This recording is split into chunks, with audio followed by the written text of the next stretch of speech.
Over the past several days, the legislature has been passing bills related to the state's budget. Today, the main budget bill was passed and will now head to the governor to be signed. Channel 8's Matthew Mittleider has more for us.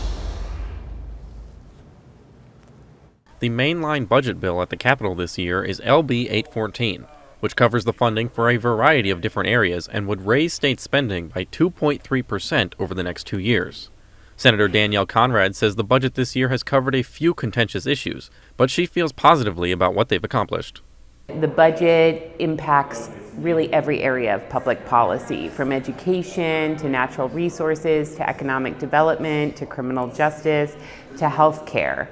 It is definitely not perfect, but I take seriously my constitutional obligation to ensure state government operations can continue to happen. Conrad said there were two major areas of the budget that she disagreed with. The first was the decision to give $575 million to building the Perkins-County-canal, which would divert water from the South Platte River in Colorado to farmland across the Nebraska border. The second was the decision to build a new $366 million prison to handle the state's overcrowded prison system. Senators Justin-Wayne and sen-terrell-mckinney have spoken against the new prison during debate and said the state should instead be focused on criminal justice reform. Senator Sen-John-Cavanaugh says there are several areas within the budget where the money being allocated is coming from state trusts or cash funds that were meant for other purposes. For instance, the budget would divert millions of dollars from the Nebraska Environmental Trust Fund to go to the canal. I think one of the themes in this budget for things like TANF and the Environmental Trust is raiding other sources of funds to fill holes in the budget that we shouldn't be doing. We're taking it away from the environment and from needy kids, and I think that's inappropriate.